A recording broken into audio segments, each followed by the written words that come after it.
Thank you very much, Speaker. My question this morning is for the Premier and is regarding the security situation here in our province. Premier, the tragic events yesterday morning in Ottawa shook our country. In the second brutal and violent act this week, we have seen another of Canada's finest brutally murdered, and we have seen our enemy strike out at the heart of our democracy and of our freedom. Last night, my family, like many others across the province, gave thanks to the ceremonial guard at the tomb of the unknown soldier and all it stands for, and we gave thanks to the Sergeant-at-Arms of the Commons as well. Premier, can you please update our Assembly on the efforts you are undertaking to work with all levels of government to ensure the safety and security of Ontario residents? Thank you. Premier.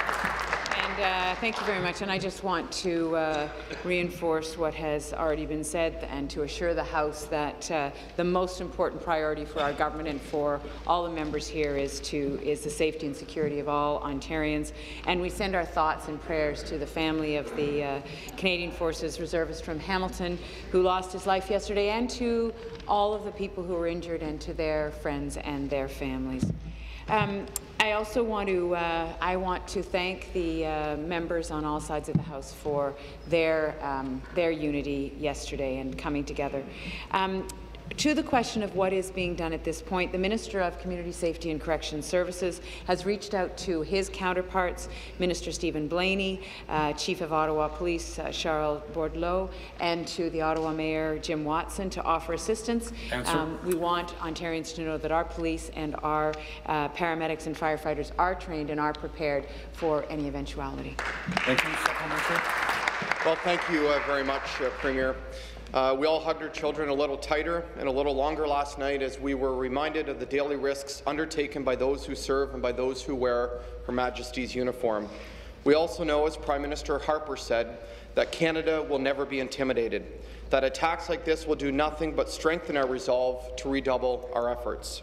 Here at Queen's Park, we are thankful for the help and assistance of the Legislative Security Service, our own Sergeant-at-Arms Dennis Clark, the Ontario Provincial Police, and of course the Toronto Police Service. Premier, can you please let us know if you are considering changes to strengthen security here at Queen's Park as a result of the terrorism we witnessed yesterday in our nation's capital? Just before I speak about the precinct here, I just want to also add that CSIS and the RCMP are sharing information with the OPP and with local police forces, and our local forces are working together. One of the most important things that the Minister and I spoke with the RCMP and the OPP about yesterday was the coordination of efforts, and that is ongoing, and it is important that every member in this House know that local police forces are also part of that network. In terms of Queen's Park, I want to take this opportunity to thank our security, both within Queen's Park and throughout the whole precinct. The professionalism and dedication is second to none, and we're very, very, very grateful. I have every confidence in the abilities of the Legislative Security Service, and I certainly will leave it to the security services to make decisions about what provisions need to be made here at Queen's Park. Yeah. I will offer a little clarity to that. The Premier is correct that it's the responsibility of the Speaker, as elected by the members, to take care of the security within the legislature, and we are consistently and ongoingly working with the Sergeant-at-Arms and the senior staff to ensure the safety and security of the people, not just the members, but the people in this building, and we'll keep you updated. So, supplementary, please. Mr. Speaker, and back to the Premier. There can be no doubt that yesterday's attack was a direct strike at our democracy and at our freedom. As Canadians, we reject these tactics as cowardly. We pledge to remember and hold dear the life of Corporal Nathan Sorello, and we pledge to never be intimidated.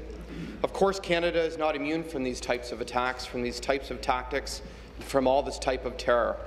Yesterday, we saw our Premier, the Opposition, and the Speaker, and all members come together and work together for the good of the people and for the good of our communities.